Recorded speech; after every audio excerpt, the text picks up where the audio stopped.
let's begin with introductions. Sanjana, do you want to take forward? Sure, Um, sure. I also wanted to introduce Sanjana before she introduces the panelists. So Sanjana is leading the research collective at Belongg, and no one can do justice more to this panel than her. Great. Thanks, Saransh, for the lovely introduction. Hi, everyone. I am Sanjana, and my pronouns are she and her, and I work as a research associate at Belongg. I welcome you all to the panel discussion on diverse needs and diverse practices. We have a fabulous line of panelists who we will be getting to introduce themselves in a while. But before that, I just wanted to talk a little bit about what the panel is about. So the panel is based on the understanding that students with certain gender and sexual identities, as well as students with certain disabilities, bring unique needs and preferences in how they navigate these school experiences. Now, this could range from, say, physical infrastructure in school to pedagogical requirements that are different for different needs. So the panel today is here to talk about how exactly can schools in India recognize these differences and diverse needs and allow flexibility in both practices at the school as well as access to infrastructure that enables diverse students to meet their needs. So yeah, I welcome you all to the session once again. I also want to talk a little bit about the format of the session and a tiny and just a couple of announcements. So we'll start the discussion with me asking a couple of questions to the panelists in the first 90 minutes or so. While this is happening, please feel free to send in your questions using the Q&A box at the bottom of your screens. And we will take some of these questions during the last 30 minutes of the session. We'd really appreciate if you could keep your questions short so that wherever possible, so we can optimize for both time and the number of questions. And lastly, we're recording all our sessions, so we will be re-platforming our content. So please feel free to keep your eye out for the same on our social media channels. So yeah, great. I think we're good to begin. We'll begin with a round of introductions. So why don't we start with Nafisa? Do you want to go first?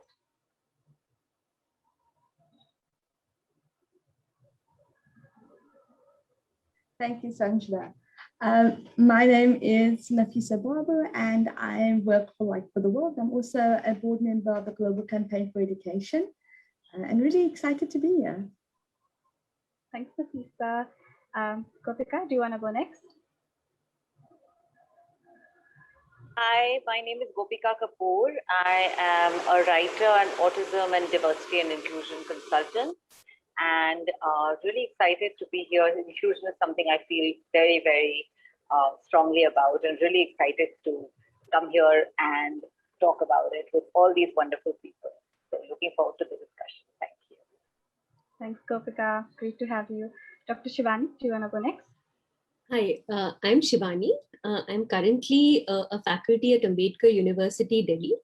And largely I've worked with issues of inclusion in education with focus on participation and experience of those coming from marginalized communities.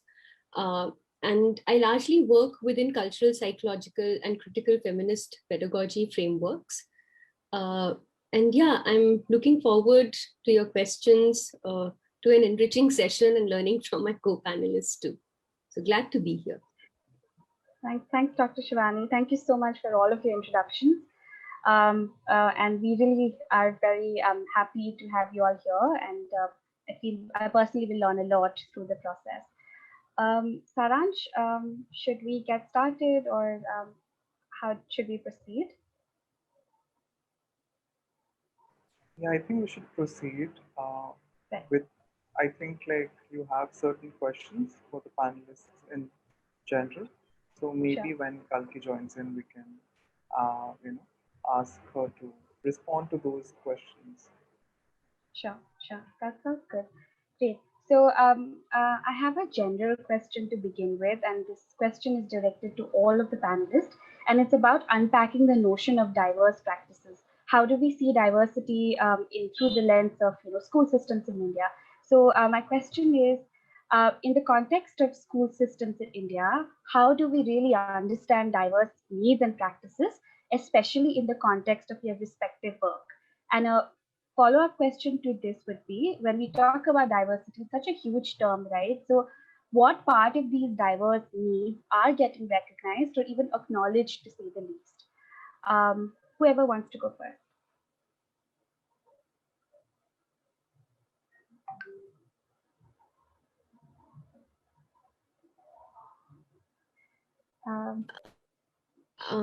Yeah. Hi. So, when we are talking about diverse needs and diverse practices, uh, the fact is that, our school systems, despite the kind of heterogeneity that exists in the real world, and especially when we're talking in context of India, our classrooms are fairly homogeneous, be it at school level, be it at higher education level, depending on, because our school systems and university systems are so hierarchized, right? You have a public school, you have private schools. Within government schools, you have different kind of hierarchies of, an Avodhya and an MCB school, and so on and so forth.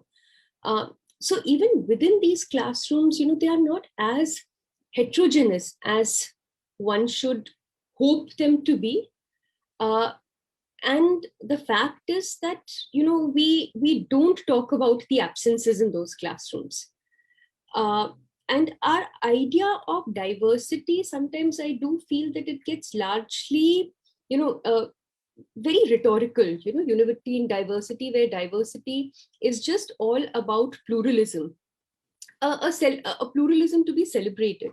In those diversities, we don't talk about marginalizations and oppressions, right? Diversities where what is plural is not all horizontal, it's vertical. And of course, we don't realize that a person can belong to multiple, marginalized identities. So, and our textbooks, our pedagogy, all of it reflects, our infrastructure reflects that. Our textbooks reflect that in the representation, in the content. Our, everyday dialogue shows that. In the conversation, the language we used has a certain ableist discourse. We usually don't ask for nouns, pronoun, what is preferred pronouns of. So,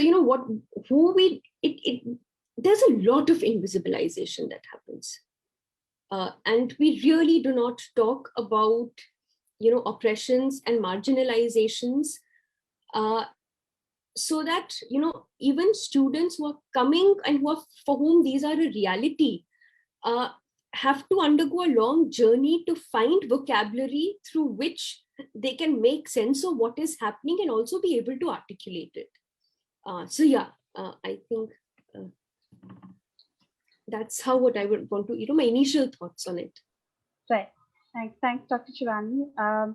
Gopika, do you want to go next? Add on to what Dr. Shivani just talked about? Sure. So I think Shivani put it so beautifully where she said that we don't even acknowledge and recognize the absences. And for me, working with children with disabilities and seeing them in the Indian school system, this is when it's almost like they are just absent from the entire social framework and fabric that exists in schools today. I remember a long time ago going to a training where someone said, what did you go to school for?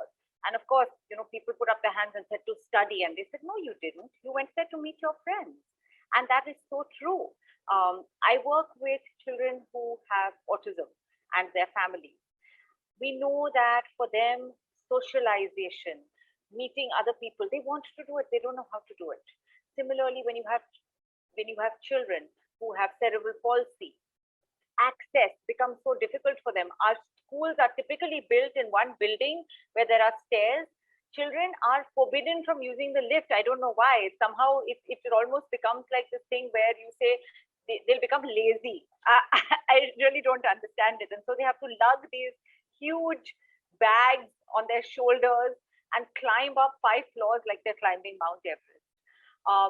So things like this, which may actually seem very small. When I went to school, and I'm sure a lot of the panelists here went to school, it was not something we thought about. It was not something we thought about when there was a child in our class of 40 who we would term as, shy, or someone who we'd say, this one is really slow, or somebody who we would even call names to. And these are things we didn't think about.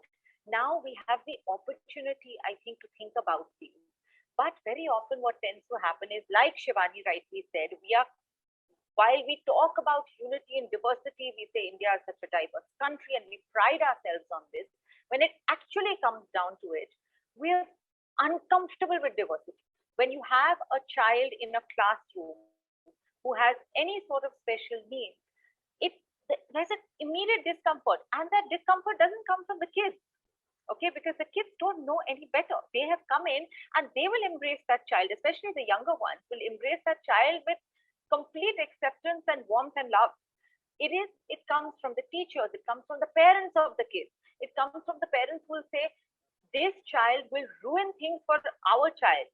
How that child with a disability's presence in the classroom is going to ruin things for the other children, or the fact that their behavior will be negatively influenced by this one child. That is beyond me. It is impossible that there is one child who can influence an entire class of 39 kids. But that has become so deeply ingrained in our system that it's almost like this fear of unknown, fear of difference makes us extremely suspicious. It makes us, put our backs against the wall and say, we don't want to have anything to do with it. And so it is easier to box them up, say, go to a special school. They can deal with you there because everybody over there is like you. So we separate, people like us and people like them. And it becomes a very convenient solution instead of really fostering the diversity that we pride ourselves in having. Right. Thank you so much for bringing the point of how diversity is always seen as an extra, a baggage where people have to put an extra effort to be more inclusive. And we'd love to talk more about it as we proceed. Nafisa, would you like to answer the question? Thank you. Just to add on to what has already been said, I think there's often this misnomer that in reality, there's no one human being that is the same, right? Diversity is just innate and just who we are as individuals, as people, whether you are even from the same ethnic group or from even if you have autism, no child with autism is the same either. And I think this is the reality, that diversity is actually the norm. This is the reality. And I think it takes a bit of it's a bit of a mind switch, right, that people have to make around this. And I think what we really need to start recognizing, so I from my perspective, I'm talking more from a general, I've been to India a few times, but I am not, so I can speak from more as a teacher and as an inclusion person, that essentially no child also learns in the same way, right? We all have different interests, learning styles, and talents, and often our education systems are kind of very ableist orientated, right? It's almost like you have to go through this challenge of going to school, and it's pass or fail to say if you're worthy or not, and if you're academically smart, speak, and that means normally proficient in languages or mathematics, and then you are it, right? Then you're accomplished, or you are regarded, you're given a higher status or regard. And our schools have really been, in many countries I see, schools have become kind of, the curriculum has been, or what people value has been distilled down to mathematics and literacy. And essentially, we want to develop the full potential and talents of every human being, every child, and really make sure that they are valued for who they are. And everybody has a purpose here on earth and has a purpose in life. But often we instill this whole theory of this ableist notion, and we spoke about othering as well now. I think that these things divide us and make us forget how we are more the same than different in many ways, but yet we are still so unique and all have a purpose and a talent and a contribution to make. Right. Thanks so much, Nafisa. I think we did touch a little bit about the idea of merit itself, of how, it has to be questioned because it's such an oppressive indicator of excellence. I see Kalki is also joined. Is she here? Kalki, are you here? I think she came, I think, face. Okay. Yeah, but I'm Yeah. guessing that she's trying to join in. Great. Great. So I think we can just continue. Once she joins in, we can follow up with her. So great. Thanks for talking a little bit about diversity in context of your work. I think now we'll move on to more customized questions based on your expertise and your area of experience. So I think my first question is directed to Nafisa. So Nafisa, when we did briefly touch about the idea of how diversity is such a huge term, and there are many complexities and many communities, talked about when we talk about diversity. And given that you've also worked with a lot of advisory groups and prominent, you've also been a part of many prominent reports that have sought to address, this whole idea of diversity, especially within the scope of disability. So my question to you is, how can we address the diverse needs of these communities sensitively, but also very appropriately, especially within the schooling system, not just in India, but globally?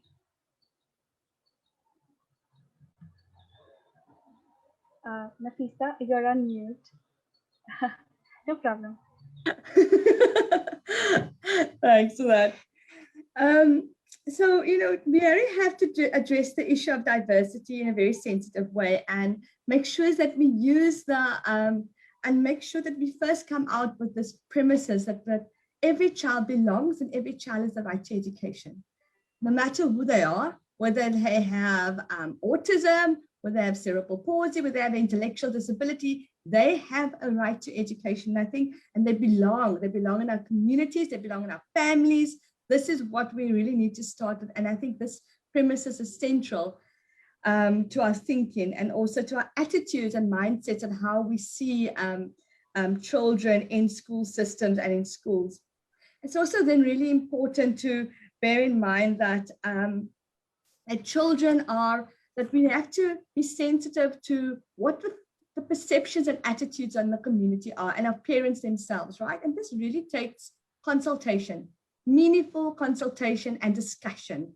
The more dialogues we have, and this is why we even having this dialogue here today, is really about changing people's mindsets, opening a window to their thinking and challenging stereotypes and beliefs. So it's really important to consult with teachers, parents, children in the community about their fears, right?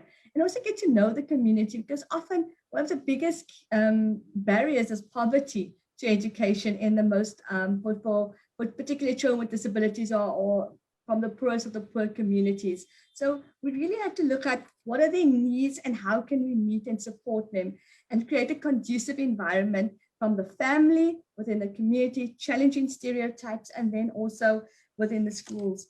So I think that dialogue is really, really important. And also there's often these labels on children that also result in people having very low expectations. And I think there's this over tendency to categorize and label people, right?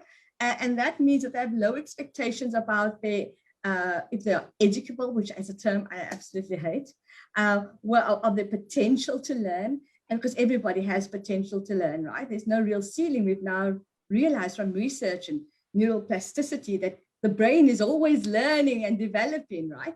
So I think that these things we also need to challenge as labels that people just immediately stereotype and put children in a box and have these low expectations. And also the thing that competition in our school system is also quite damaging, because then there's fear that if I have a child in my class who has intellectual disability or has another barrier, they're going to bring the class average down, and it's going to be a poor reflection of me as a teacher or as a school, right? And this again comes back to that whole ableist notion. And we are not thinking about schools being warm, welcoming, nurturing places where children belong and flourish and grow to be good people, happy people, and that feel confident to take on the world. Great. Thanks so much, Nafisa, and thanks for really talking about how when we also imagine diverse schools or inclusion in schools, we end up envisioning a certain kind of schools where access to other facilities, access to sanitation, access to other kind of basic facilities are accessible. So my next question is also directed to you, but may also be taken up by anybody who wants to answer the question. Kalki is here, but Sorry. Okay. Great. Sorry. Hi, Kalki. I'm really sorry. We have to. We started the session, but would you quickly like to introduce yourself? Um, you're on mute. Okay. Sorry, I had some technical problems with my connection and I was on, off, on, off. Finally, I think it's good. My name is Kalki Subramaniam. I am from Tamil Nadu, India. I am an artist, writer, a transgender rights activist, poet, and I also run a foundation called Sahodri Foundation that empowers underprivileged transgender people socially, politically, and economically. And I've done a lot of work for the community's empowerment, especially I've done lots of work for the Supreme Court judgment in 2014, recognizing the transgender community and recommending the state as well as the central governments to take proactive measures for the empowerment of the community. I run a lot of art projects as well. But one of the most important things that I do is the schoolwork. That is what I would like to talk about. Thank you so much for the lovely introduction. I think we did miss asking one question, like a question that we asked everybody. So maybe I can just follow up with you with that particular question before we move forward, because it's very important that we lay the context for everybody for the rest of the session. So the one question that I asked other panelists was, unpacking the notion of diverse practices, because diversity itself is such a huge term. So a lot of communities, when we talk about diversity, we're talking about a lot of communities based on caste, gender, religion, sexuality, so on and so forth. So in the context of your work, and given that you're also involved in the school systems in India, how do we understand diverse needs and practices, and what part of these diverse needs, so to say, are getting recognized or even acknowledged, to say the least? Okay, thank you so much for asking me that question. Because schools are schools is one place for the transgender community where almost all the community persons from the transgender community, every transgender person has suffered at school because of the discrimination and bullying by fellow students, as well as sometimes by the teachers too. I have that experience so much, right from my 6th standard to 12th standard. I've had a very bad school life. Almost like I lost my childhood at that time, because every day of your school life is bullying, and you deal with a lot of boys. You face a lot of discrimination. Sometimes you face violence as well. I used to fight with them physically and verbally as well. But somehow I completed my school and then I went to college. But for majority of the transgender people, when they come out with their gender expression, they face a lot of hurdles, a lot of shame, a lot of bullying. I think that is the reason why many transgender persons in our country today are school dropouts, unable to pursue their education because of the narrow-mindedness that we have in our society. Parents, because of the pride of the family, they exclude us, and we not only have to forget our family, but we have to forget our life too. So once we lose our education, everything changes. But why does this happen? Because our schools are not inclusive. Our education system itself is not inclusive, because we look education at a very minuscule perspective, in a very binary perspective, male and female. Neither did me or you or my teacher or their teachers read about LGBTQI, forget about LGBTQI, at least about transgender Hijra community. Nobody has ever read anything, no lessons, not even a poetry about our community, no compassion, nothing at all.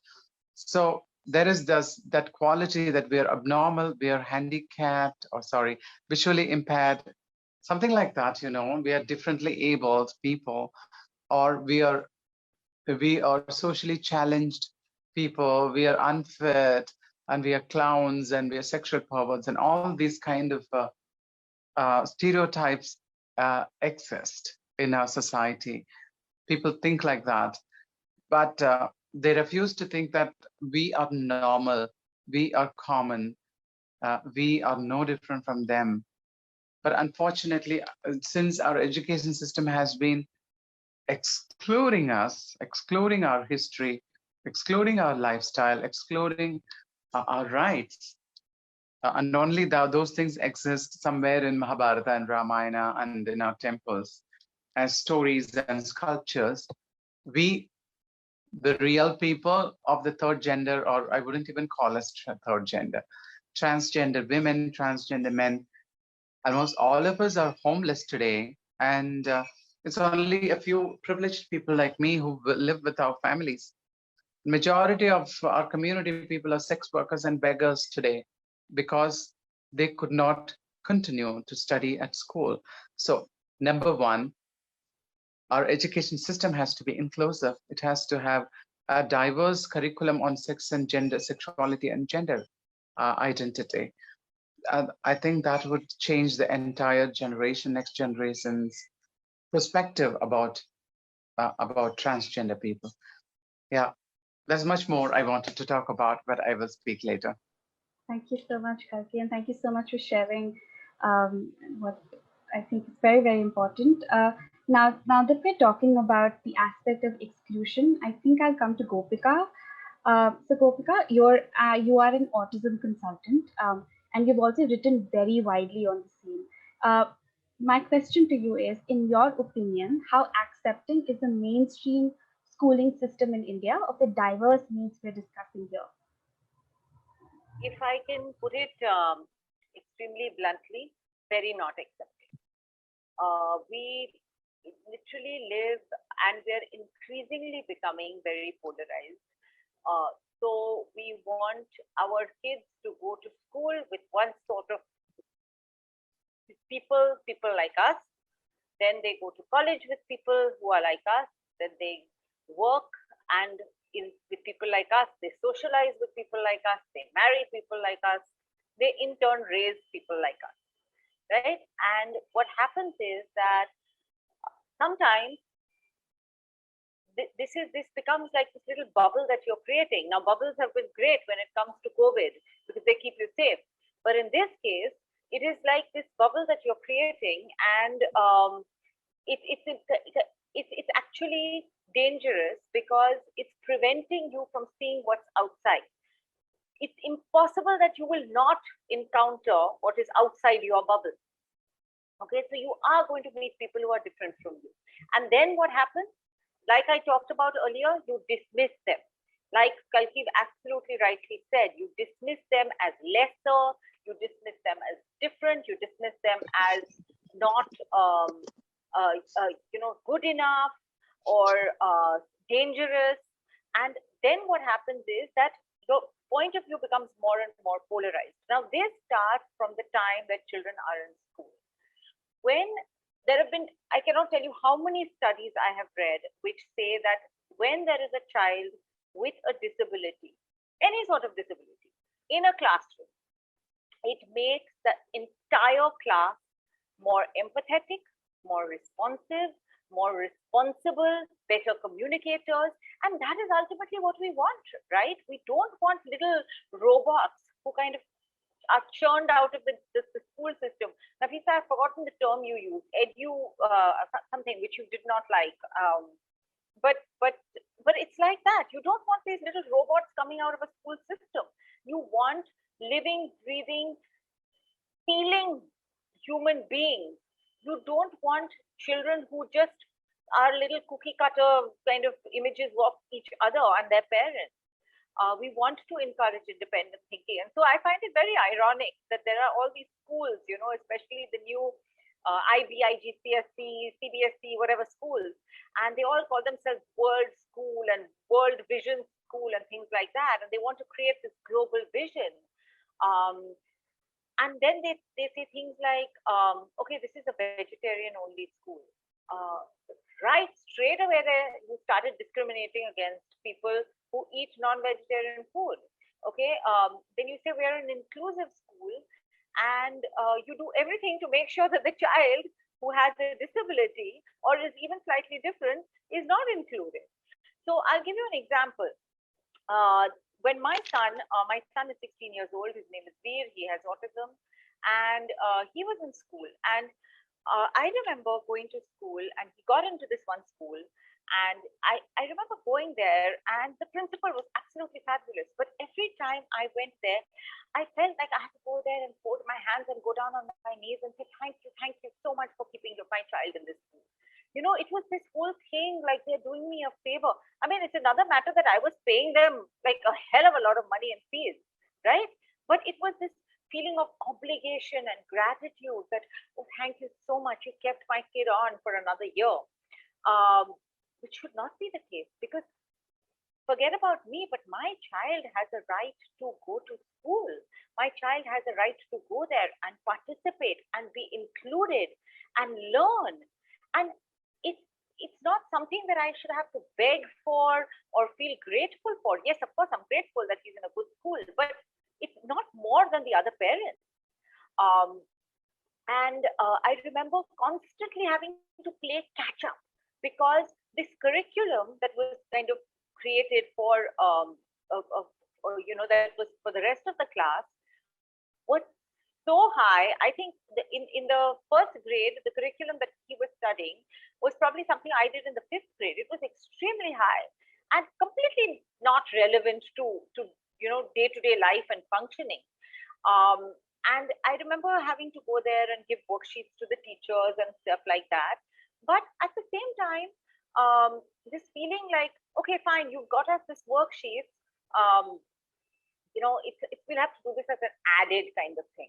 But they didn't have to do anything. I was the one who was downloading the worksheets. I was making copies of them. I was giving them to the teachers, saying, when you do quadratic equations with the rest of the class, give number circling or whatever it was to him.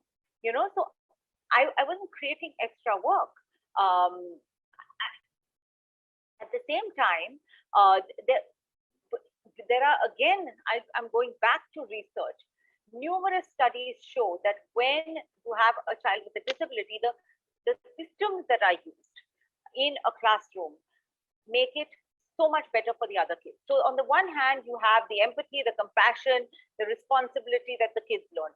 On the other hand, when you have a thing like children with autism are taught using a visual schedule, which is simpler for them because they anticipate what is coming next. They're easily able to read visuals, and so they know what is coming next.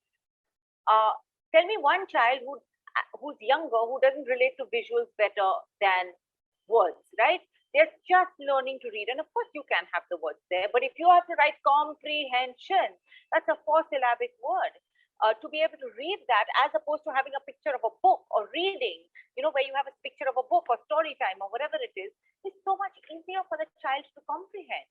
When you have things like giving one instruction at a time, which is what we do. We ask teachers to give children with autism one instruction at a time. Tell me who wouldn't benefit from that? And now we're talking about the dangers of multitasking and mindfulness and focusing on one thing. Preparing children in advance so that they're not, it doesn't increase their anxiety. There are so many people who don't have autism, so many children, so many adults who work much better when they're prepared. We had a call yesterday, simple case in point. We had a call yesterday where we talked about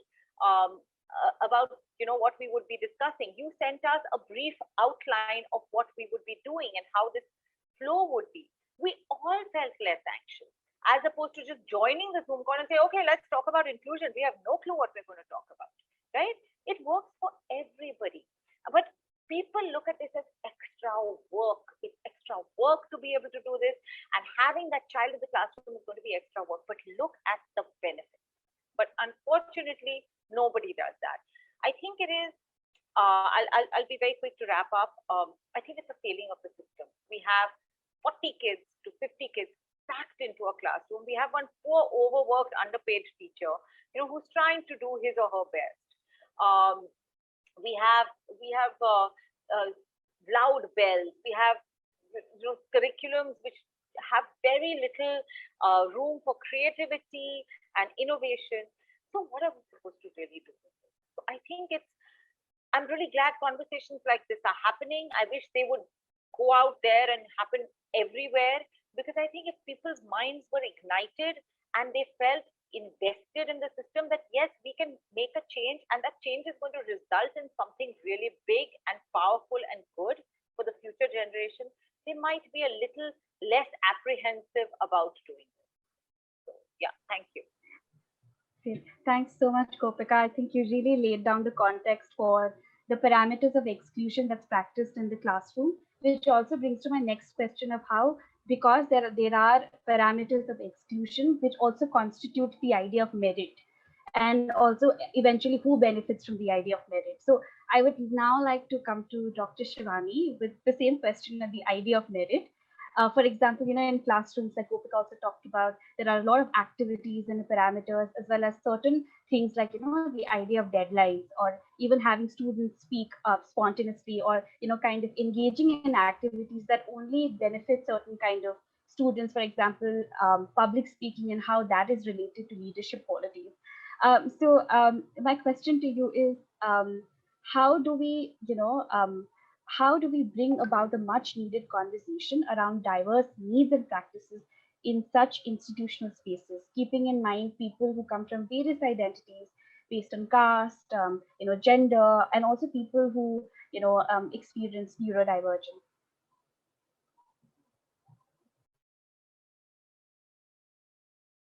Dr. Shivani, you're on mute. Yeah. So I was just saying, Sanjana, let's look at the concept of merit. The first problem is who defines merit, right? And whoever defines merit is coming from a certain location. Location of gender, class, caste, where in the spectrum of ability, non-ability, of which kind are they coming from, right?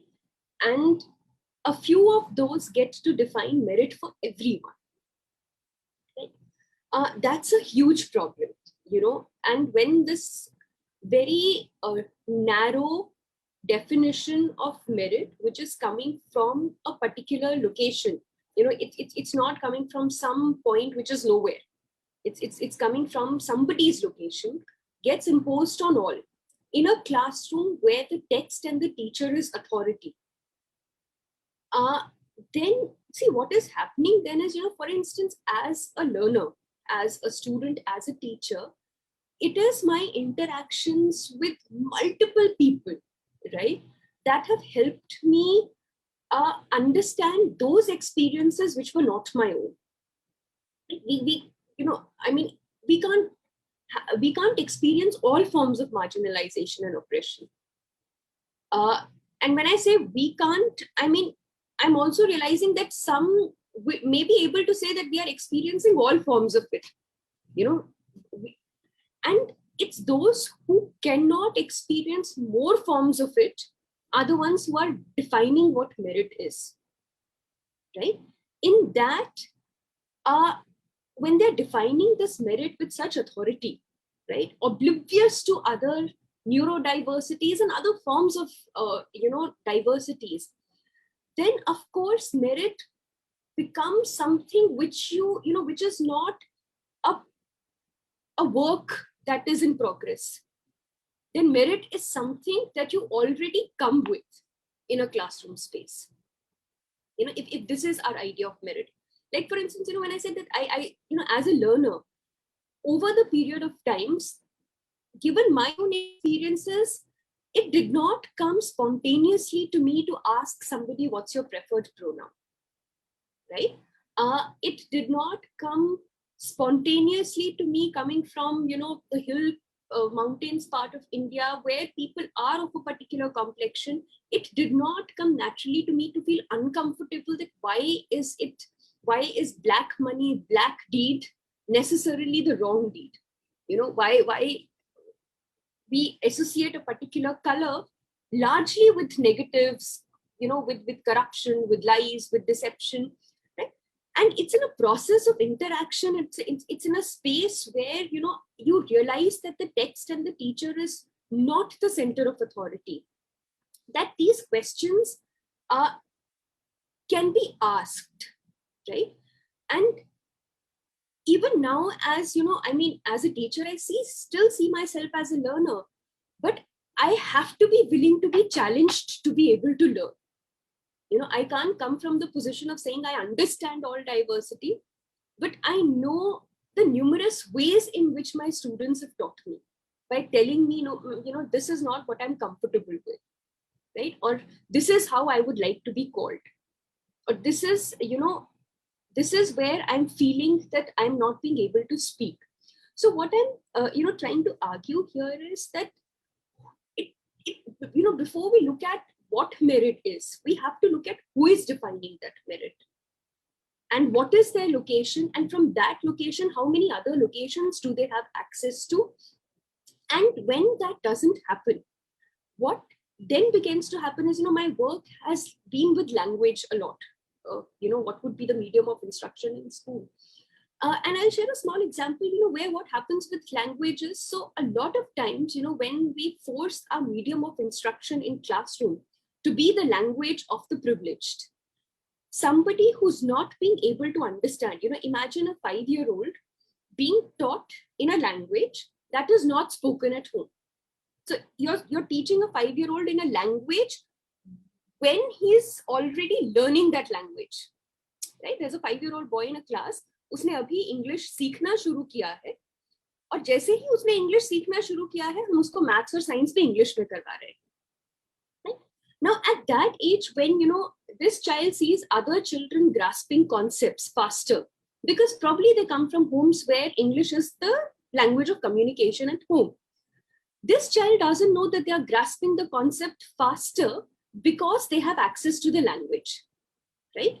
This child is likely to internalize it as something inherently lacking in the child, which makes it difficult for this child to understand, right? And the other child who's quick to understand will not perhaps recognize that this ease to understand is coming from a greater fit between the school and the home. This child is likely to see, okay, there's something very smart about me. I'll share a very small example. I was on it was an exchange program that some of us went to a university in Germany where we were visiting schools, taking a few classes and so on. So there was this Turkish girl, who was in a bilingual school. It was an English-German school. She was a Turkish migrant. And I asked her, that you've been in an all-German school before? She said, yes. I said, which one do you prefer? She said, I like this bilingual school. It was a school in which each subject was transacted in 2 languages. So I said, oh, so you're more comfortable in English? She said, no, I'm still better at German. My German is better than my English. So I was like, why do you feel more comfortable in this school? She said, because in the German school, I felt I was the only incompetent one. When our classes are in English, now I see even the German students struggling. So this experience of shared difficulty has helped her realize that it's not about her, it's about the language. Similarly, I've given an example of language, but if you look at caste, gender, sexualities, any form of, non-neurotypical condition, what we do is, so your examples, when your textbook examples come only from a certain context, they have no mention of caste. You have chapters after chapters in your school textbooks where the rural India is defined as, is written as this beautiful space where environment is so clean, where it's all healthy vegetables. That's what I remember of the stories I read about, Bharat ka gaon. कि बहुत अच्छी हवा है, सब कुछ साफ है. It was a gaon that had no feudalism, that had no patriarchy, that had no casteism. Now, if a child, we always say in education that a concept is best learned when it is scaffolded through what you know, right?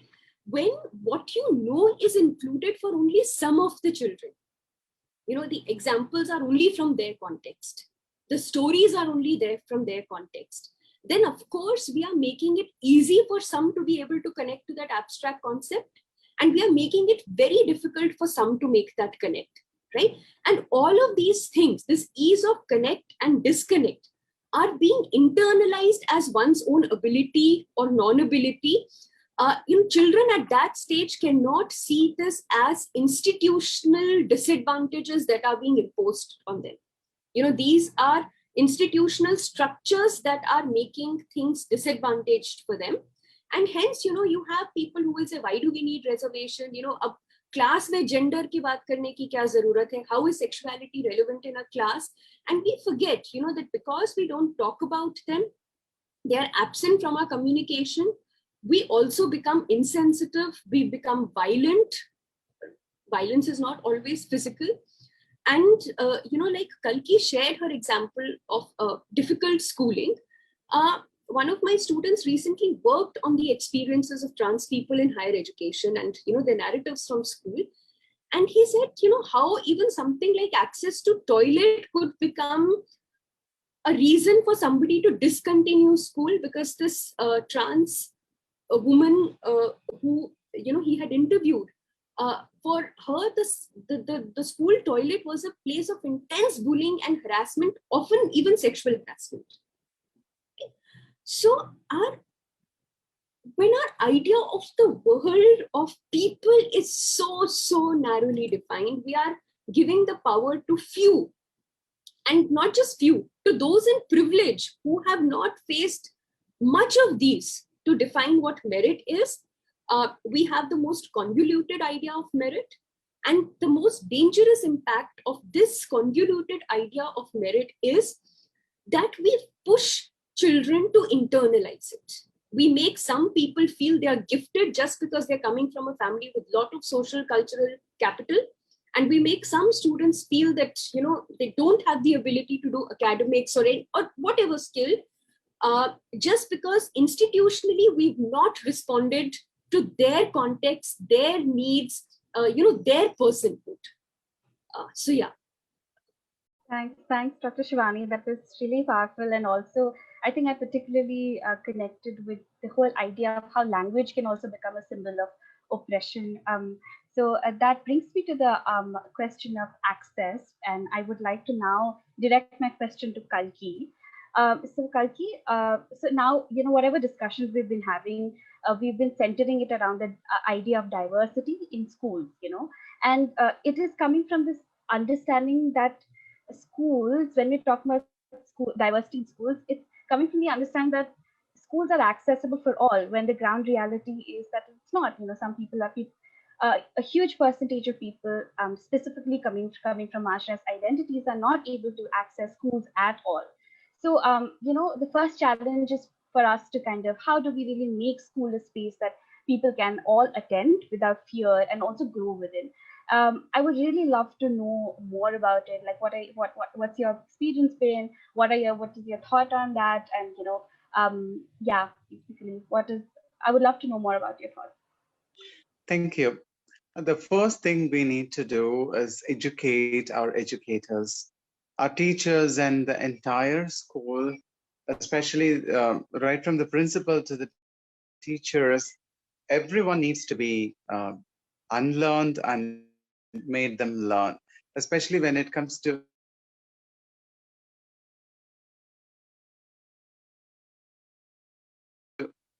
gender diversity and sexual orientation. They need to address that can be done only through providing sessions.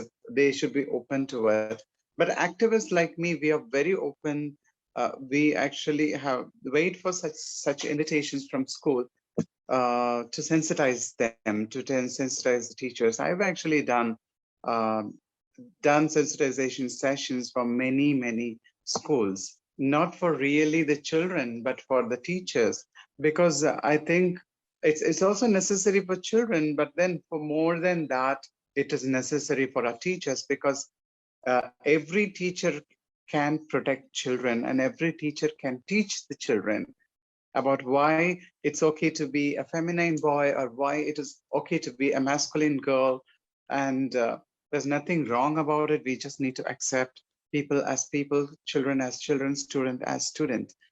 So that kind of an open-mindedness, that kind of an education, knowledge, compassion is missing today in our system, in our education system. So educate the educators, and one way to do it is we have these Bachelor of Education colleges, B.Ed colleges.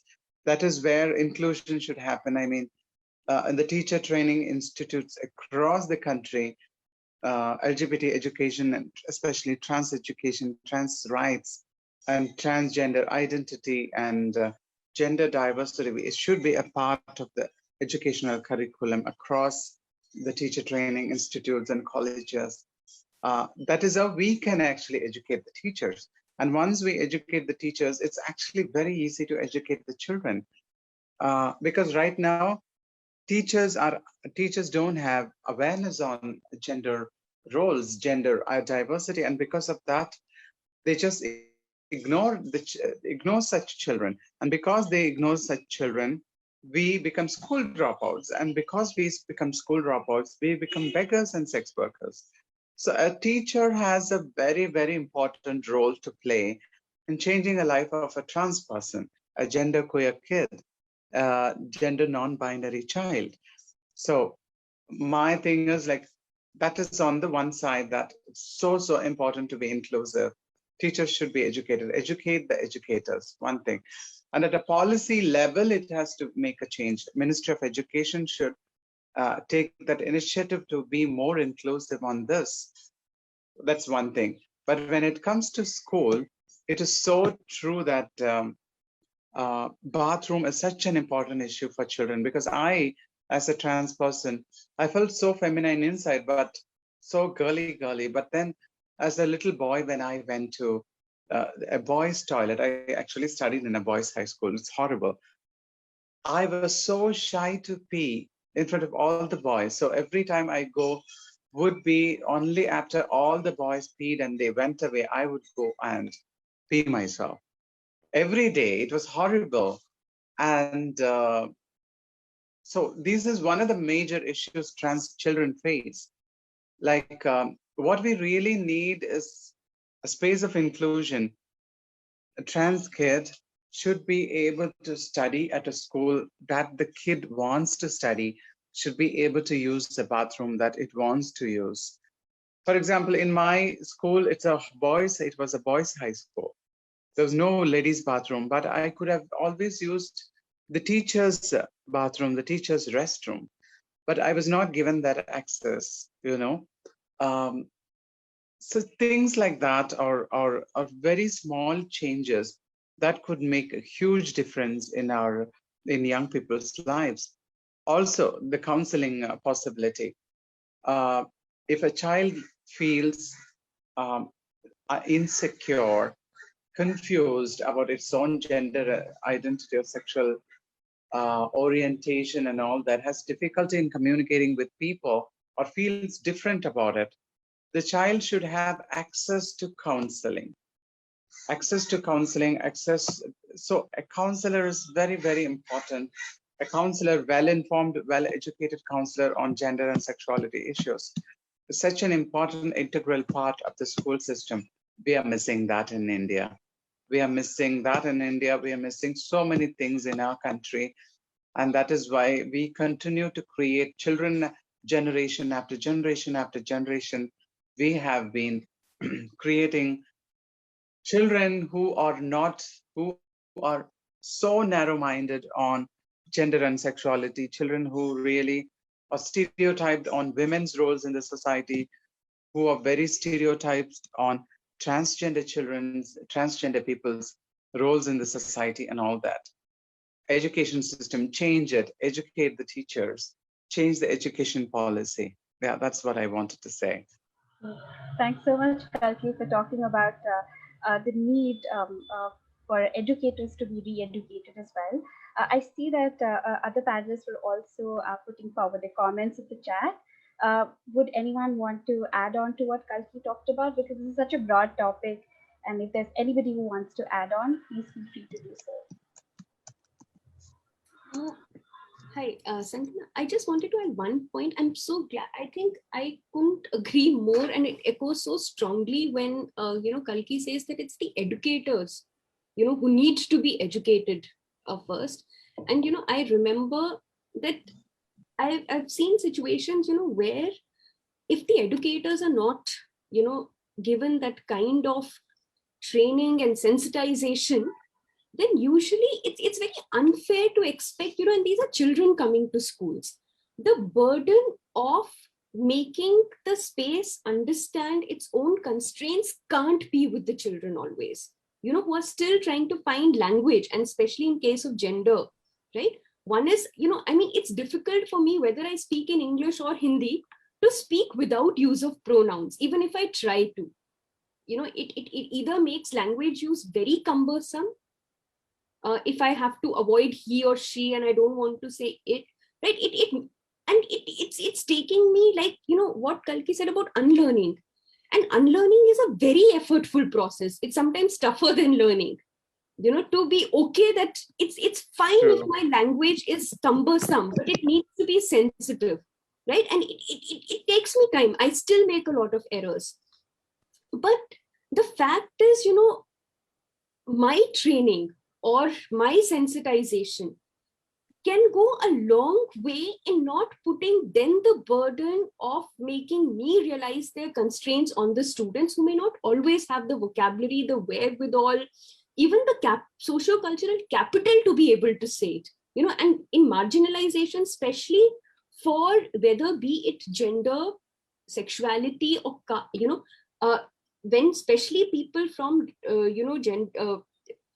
non-binary identities are coming from certain caste and class backgrounds, then they may not even have the language to challenge the teacher, right? So it just cannot be emphasized enough, the need for the educators to realize the importance of unlearning, to be open to being challenged when they force some invisibilizations, and for their training. So that just needs to be emphasized so much. Thanks, Dr. Shivani, for your input. Nafisa, I see that you raised your hand. Do you want to add on? I really feel that I will reinforce and second that it really teachers are the beating heart of our education systems, and we really need to work on them. But too often they are underpaid as well and are not very motivated, right? And also often feel that they don't have the space to be creative or change things or do things differently. And I think it really comes down to also the school leadership, but also those who have trained them, right? I mean, we've spoken about teacher trainers, but I do feel that the teachers, but the teacher trainers, I often feel, are not also as woke or understand all these concepts themselves. Like we are now, for example, in disability inclusive education, for example. I know in India you have different like training institutions for specific disabilities, but the reality is in the countries that we work, also those lecturers who are lecturing on inclusive education for children with disabilities are special needs educators who are not completely sold on the idea of children with disabilities being in a regular classroom. They're not sold on it themselves. They have never seen it. They've never practiced it, and they've never practically done it. So it's hard for them to inspire people to take on this challenge because they are still themselves doing the chalk and talk lecture style way of training a teacher. So I also feel it's like we have to really kind of revolutionize the way we train teachers as well. And the teacher training fraternity needs to be challenged to also learn more and up their skills to be able to respond to diversity. Because I think this is a real challenge, because we're not, I mean, for me, like the damaging impact of having a teacher that is not, sensitive to diversity, or the impact of different power dynamics and the subliminal messages it gives children is scary, right? Because if a child doesn't have a sense of belonging and feel inadequate, this is what's going to be the overwhelming emotion that's going to prevent them from learning, right? Or feeling comfortable in that classroom, in that setting, because all of their concentration cells will be taken up by those emotions and feelings. And I think I wrote in the chat there, I was really touched what Dr. Shivani said, because I think just very recently I came into having to have a discussion with my daughter about, she's 5 years old, and they chose Snow White and the Seven Dwarfs as the story they will enact for the whole week in the class. And she was a bird, a deer, a dove, one day a dwarf. But she would never be Snow White, and she could never be, and she could never be the witch, because it was seemed like inappropriate.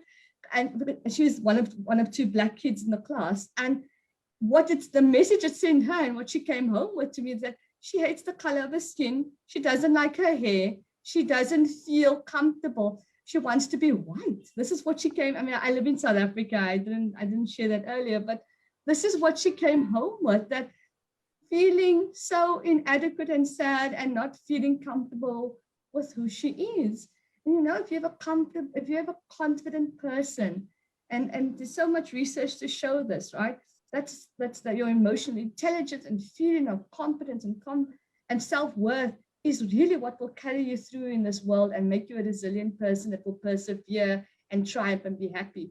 But that aspect is often missed or forgotten in our curriculum, or the hidden curriculum that we see that is happening in classrooms day to day.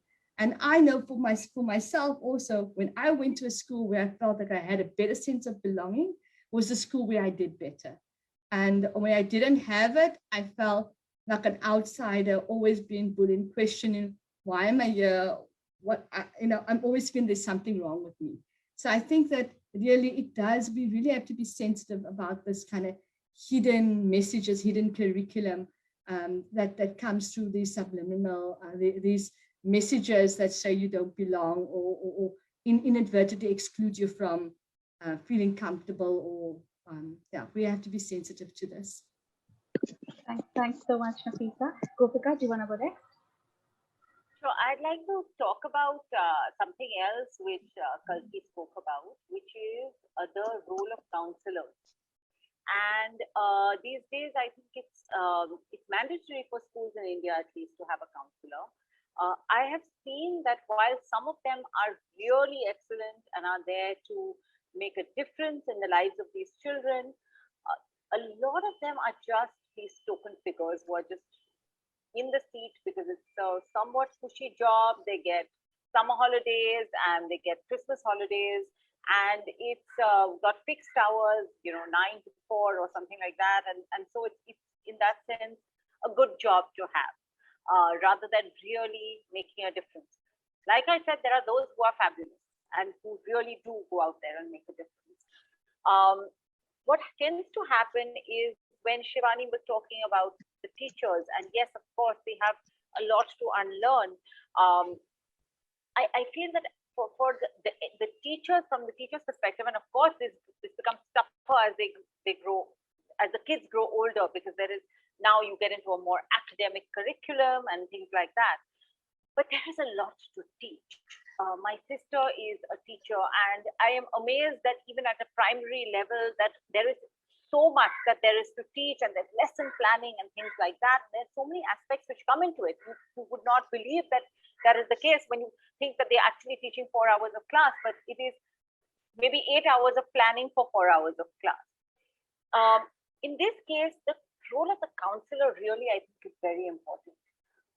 Whether it is a child who is trans, a child who is confused about their sexuality, a child who has a disability, a child who's just different in any way, even a child who's really shy. We're expecting all the kids who go out to be able to say, Miss, I'm going to talk, kind of me first, and to be able to answer all the questions and sing all the songs and participate in circle time and things like that. All children are not like that. Right? They are different. Their personalities are different. And in some cases, it's more than the personality.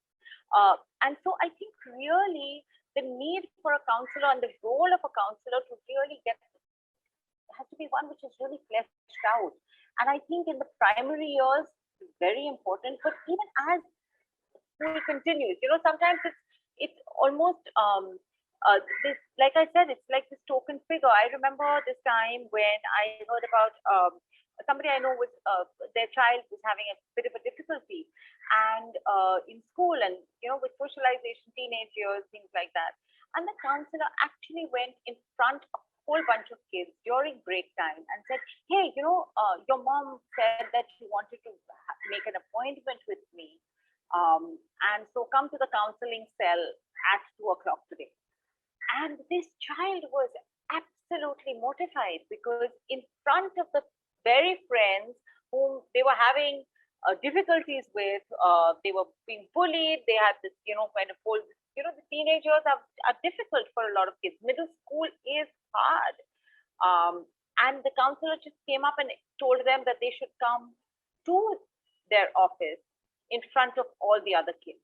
Now, just a simple practice like that has not been defined. Maybe the counselor didn't know any better, but the fact of the matter is that the head of the counseling team or the head of the school or somebody needs to define these practices, that when you want to make an appointment, you seek the child out when they're alone, or maybe ask them to come out of class, or call them to your office, send a note, do something rather than single them out. So I think, again, fleshing out the role of the counselor and not just having this one token figure would make such a difference. I mean, I was hearing Kalki's story, and I just could not even imagine the kind of trauma that must have been experienced. And I'm just thinking that if there would have been that one counselor who would have said, "You know what, you can talk to me, I'm not going to judge you," what a huge difference it would have made. What a huge difference it would make to that one kid on the playground who's sitting by themselves during break time and struggling to talk to other kids, or a kid who's being bullied, or any other thing like that. And I think a counselor would make a huge difference. Thank you so much, Gopika. I have a follow-up question because you also talked about a similar theme earlier at the start of the conversation, where we spoke about how diversity, is seen as an added burden, where people, so like you just talked about the idea of tokenistic, gestures, or, we have to show our school to be inclusive, so let's just have somebody, who'll represent the diversity part of it. So I'd love to talk about, so we were also talking about how we need to flip the gaze, right? So we talked about the need of educators to be re-educated. So my question to you is, how can we flip this gaze of, how diversity is not just a baggage, but, a responsibility for all, for other stakeholders, say parents, school authorities, but even, within peers in the classroom? I think that's a really interesting question. And I think my answer to this would be that in order to, when you're flipping the gaze, basically what you're doing is you have to have a bias. You have to be invested in the process, because otherwise it's going to, like I said, be one of those things which you're doing just for the sake of the tagline, "We are an inclusive school," or an inclusive workplace, or whatever it is. There has to be a commitment, and the commitment has to be something which is made right from the person at the top. So the trustees, the head of the school, the top management, right down to the person who serves the lunch in the cafeteria, to the housekeeping person, to the classroom aides. Everybody has to make that commitment, because if I've spoken to a lot of schools and heads of schools and done trainings for them. I found that in cases where there have been cases where the teachers have been so motivated, they will create these beautiful aids and share them in the classroom and say that, this is what this kid did today, and we witnessed a change in behavior. But what happens after some time is that the head of the school, if they're not invested, will say, "You're spending too much time on this, focus on the exams. The exams are coming, make the children learn, they have to get 80%, and they have to all pass the exams." Sometimes it's the other way around, where the head of the school is very invested in this process, and they say, "We really want to make a difference." And the teachers say, "You know what? you say all these things. Who does the actual work? We do the actual work. And so we don't want to do this extra work. Forget about it. So they might nod their heads at the head of the school, but when it comes to the classrooms and actually what they're doing inside them, they might just refuse to, actually do the work over there, or else push the kid in the corner. I think the kindest thing that I've heard done to a lot of children is just leaving them alone. I mean, there are worse horror stories that I've heard of.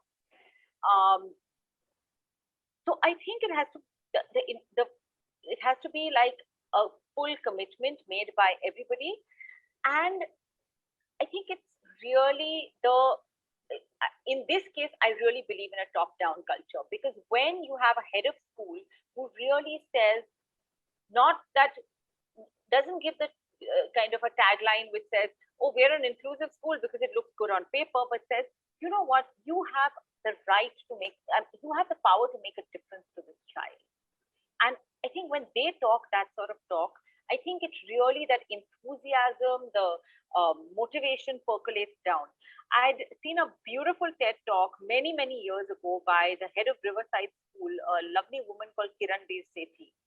And she talked about infecting kids with a bug to make a change and to make a difference. Their enthusiasm is very infectious. I really, really do believe that. And when the head of a school, the trustee of a school, the principal, whoever it is at the head says, let's make a difference, it can be extremely, extremely infectious. And of course, then there have to be touch points and meetings where everybody celebrates successes, no matter how small they are, right? But I think enthusiasm is infectious, and I think Indian schools really need a real dose of the enthusiasm bug to make a difference in the lives of all children, including those with disabilities, including trans children, including those children who are confused and questioning their sexuality, including those children who have any sort of differences. I think they need to really be infected by this. So I think that is what will make a difference. Thanks, Gopika. I think it's such an important conclusion to derive, that diversity can never be commodified. These are people's lives, and it's very, very important. I think Nafisa, I'll come to Nafisa because you also shared a little bit about your experience as a parent. So would you like to add on to what Gopika just talked about? Yeah, I really feel it's, I really believe also it's about motivation, enthusiasm, right? And how do you kind of instill that? And I often feel it's harder in many cases to do that with people, it's hard to treat it. Older people find it hard to change their mindsets, right? And I feel that we really need to then refocus and also bring on board children and youth. Children are far more adaptable, enthusiastic about issues on diversity and inclusion, they have amazing ideas, and I think they're an enthusiasm for these topics. And I think that we really need to kind of harvest that and harness that and nurture that. And I've seen that with in some of the countries that we work in, like Ethiopia, we have school inclusion clubs, and just the sports clubs where they have diverse sports clubs.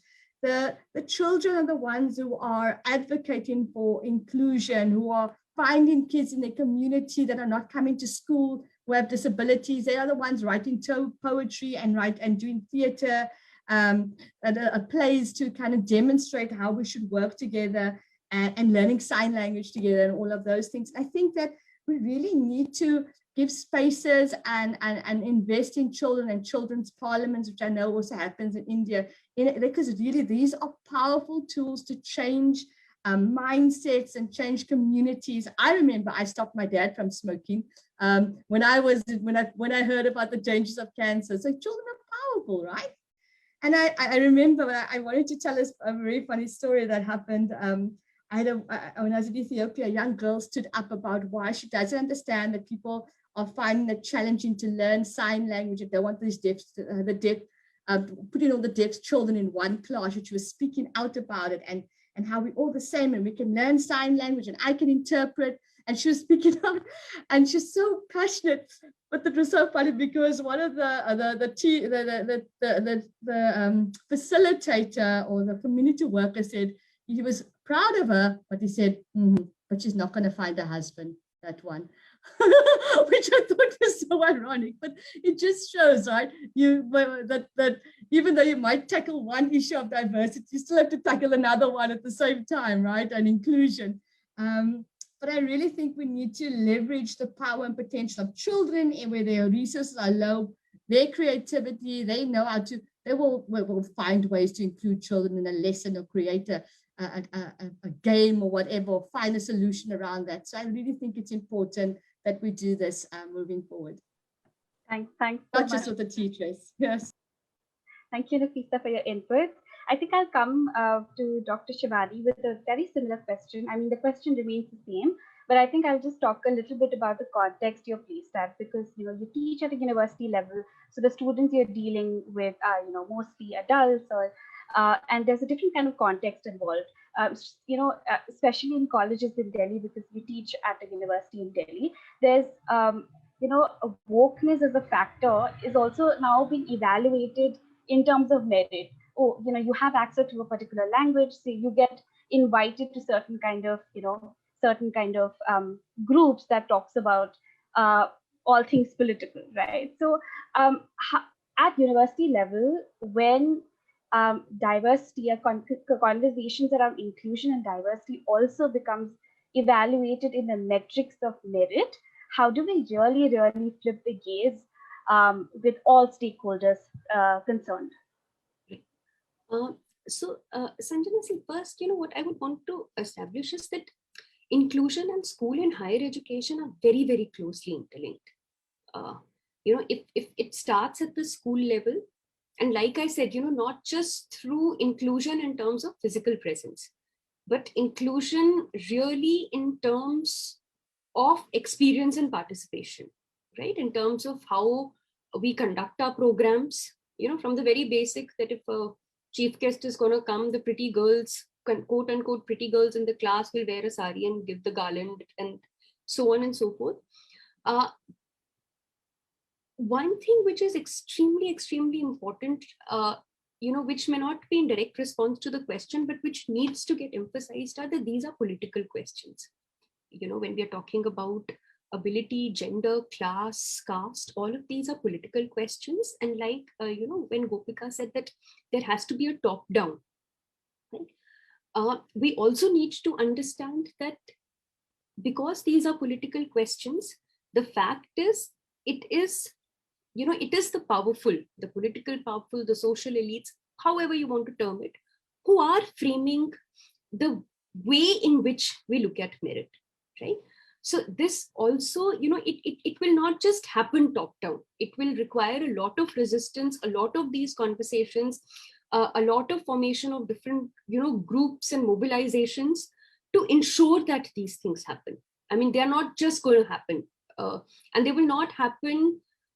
These conversations are important because, in as much as we learn from them and then take it out and make them count, right? So that is extremely important. And in India, what I really feel is, as long as we have this distinction between private and government schools and private and public universities, as long as quality education remains a product to be sold, we cannot think of inclusion.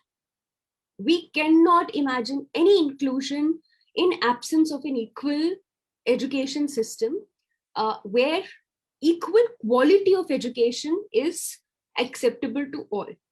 Otherwise what happens is that the schools and the universities that use inclusion 12 times in their concept notes and in their about page are the ones who really do not have to engage with much of marginalized, oppressed identities.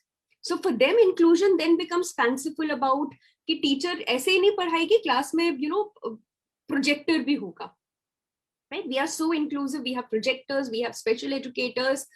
They're not even dealing with challenges. And the schools where diversity really exists are the ones where there is no infrastructure, no training, no support to engage with it.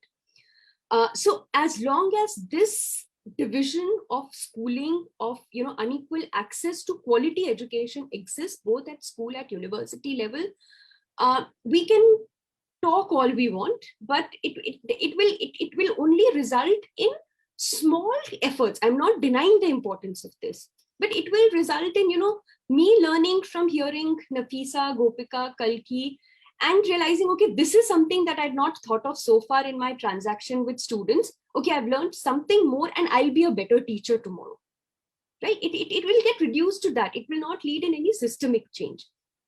Now coming to, and also one more thing I wanted to, add from the conversations that were happening is that, the fact is, yes, this is a very, very problematic idea that, even as individuals, forget about a lot of people constituting plurality. As an individual, I have so many styles. There are times when I feel I can read and understand, and there are times when what I'm reading just doesn't make sense to me, right? So as individuals also, we are multi-layered. We have so many shades to us. There are things that I can understand better with text, and there are other things that I can't understand with text alone. Right? So as individual also, there is a lot of diversity within me.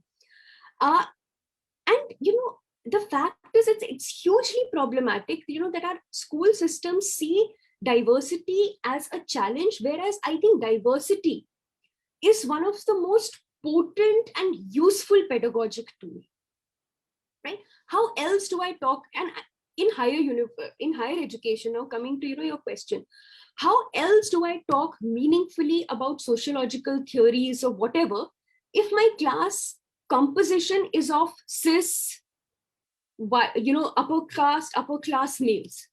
मैं क्या ही बात कर लूंगी, right? If my class compositions are of a particular kind, how do I talk about social theories, critical theories, race theory, theories on gender? We a lot of us talk about gender in our classrooms when we have been trained to see it only as binary, right? If unless a student emphasizes and brings it to our notice, we won't even realize if there is a person who's not identifying with this binary, or is feeling differently about the bodies with which they were born with. So, and that is why, again, I say it becomes a question of having a public university system that is accessible to all. As long as these heterogeneities, people from oppressed sections, how do we talk about caste in absence of people from oppressed caste being in the class? How do we talk about sexualities and gender? Then, it becomes some kind of a co-option of narratives. So we as scholars in higher education will come from the most privileged of background. We will talk about class and intersectionalities and sexualities and all, postmodernism and critical theory, and name all the terminologies that we will meet. For us, people coming from any other context than our own are only objects of our study, right? We don't learn from them. We don't feel challenged by them. So I'm the scholar, and I have this theory which my university education has given. Now, everybody who's different, and here different, we have to realize that we are talking about diversities, which I said, are not all horizontally placed. They are vertically placed. There is a unequal distribution of power and resources there, right? So it's unequal, it's oppressive. And you cannot talk about these meaningfully without those voices being in the spaces where conversation, where pedagogy is really happening, where policies are being made. You cannot know otherwise, right? So we have to have, these conversations around privatization of education. Thus, for me, becomes extremely, extremely crucial, because the moment the students go out of these systems, we cannot have these conversations meaningfully. These can be very, very esoteric debates. We can have all the jargon, and we'll remain disconnected with the experience. And I'm talking about higher education here. I remember being part of an interview panel where we were interviewing students. This was for a postgraduate, some course in post-graduation in some university, not where I work. And there was a girl who walked in, fair complexioned, with a certain conventional aesthetics. What she was wearing was, a certain kind of clothing that we have come to associate with academics or progressives or liberals, you call it what one wants. And this girl comes for the interview. She responds very articulately to all the questions. She pauses, she takes time to think and respond. And the entire panel is extremely impressed with her, right? And then she walks out, and then's the little time, when you discuss, okay, so how did she fare and what we feel? And that is when one of the panelists saw, the names and the details, which she had missed so far. And she said, oh, I can't believe she's a Dalit girl, And when I felt uncomfortable about it, and I voiced that discomfort, this person tried to explain me for the next 10 minutes that, I'm reading something into it which isn't there, and this was meant as a compliment. Now, how do I tell that the basis of your compliment is a bigoted interpretation and assumption that people from a certain caste or class will look a particular way, they will talk in a particular way, they cannot inherently have certain language, so you feel so surprised when somebody breaks your stereotype, right? These are the conversations, and this person felt very good about herself in saying that. She was being such a empathizing, patronizing, non-discriminating person. So unless, our language use is challenged, and it is difficult, I'm saying it right now, it's not always easy for me when my students challenge my, the baggage that I come from. It sometimes I feel they are misreading it, right? There are times when I want to convince them, but I'm only coming out of good faith.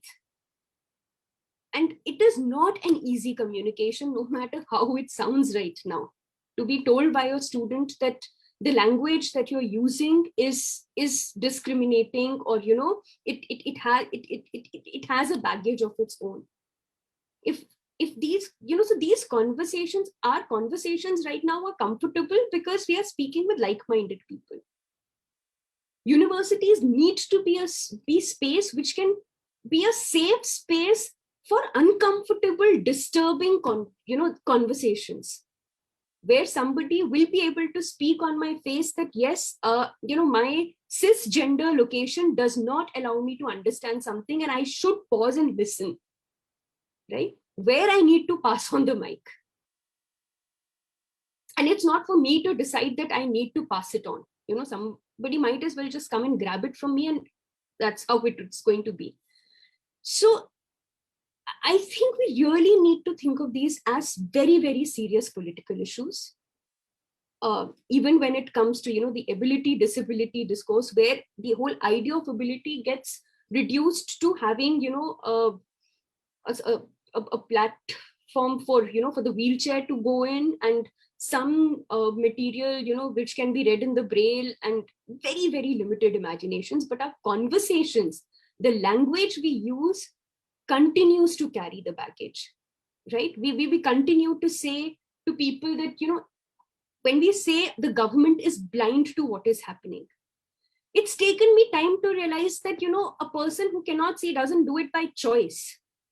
But when we say, you're blind to this, or you're becoming blind to this, we are using a particular term for something which is intentional, right? It's not, when I'm born without vision, I don't choose not to see. I cannot see. I would want to see. But see, look at the word we use. They are deaf to the pleas of the people. Why can't we say that they refuse to listen to the pleas of the people? And we don't, we cannot, I need to be challenged when I say, deaf to this, blind to this, that I'm using these words incorrectly, because deaf and blind is not by choice. But whom I'm using these words for are doing it deliberately with a certain intentionality. So our spaces, we have to make peace with chaos. As long as oppression exists, our university spaces will be turbulent. There will be a lot of tension. Let's see how it can be a safe space, where this tension also has a certain support, and that is where the training of the teachers will become useful. How do I learn to listen, and to listen even when I'm uncomfortable? Otherwise, I really don't see that happening.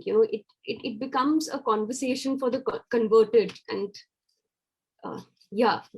So no easy answer from me, I guess. Right. Thank you so much, Dr. Shivani. That was indeed very powerful. And I think there is two major takeaways from this conversation. A, of how privatization as a bigger problem is antithetical to the, idea of inclusion itself. And secondly, of how the idea of inclusive classrooms or inclusion in schools is a very huge political question, which also brings to me, second or the last phase of the discussion, which is to be able to imagine an equitable future, because it's not just enough for us to be inclusive. We have to imagine the future in terms of equity and representation.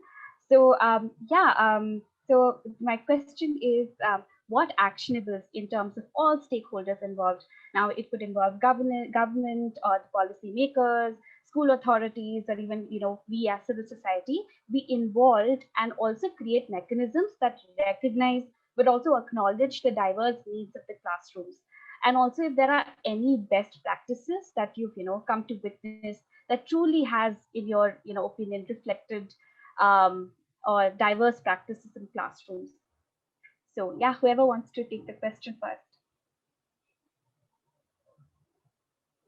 Nafisa, would you like to go first?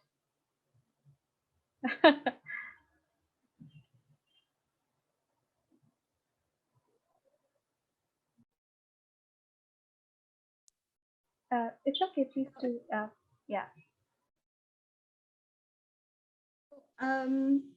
I think everything, we've had a lot of discussion today, and I think that the discussion is a lot about educating yourself, being open, right? Open to being challenged and learning and unlearning. I think that's the thing, learning and unlearning, learning and unlearning.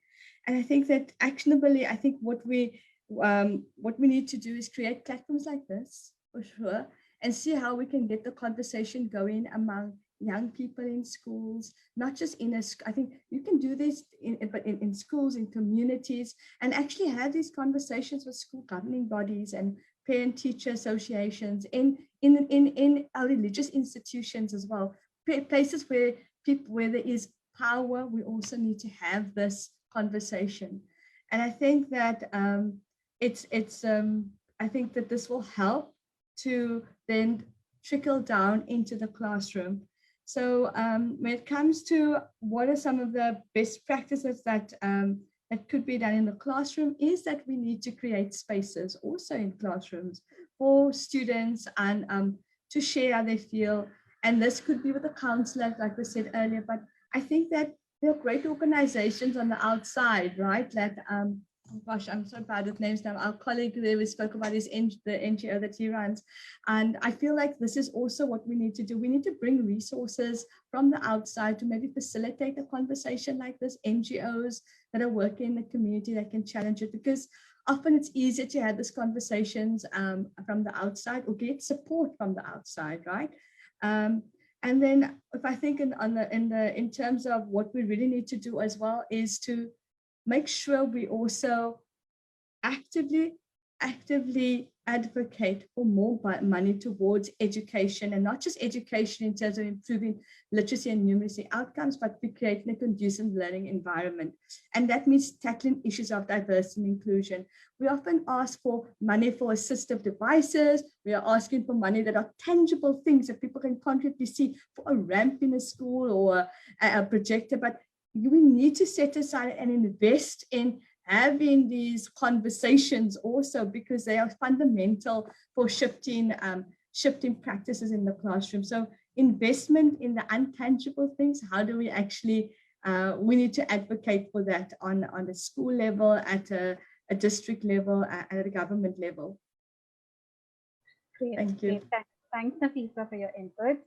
Gopika, do you want to go next?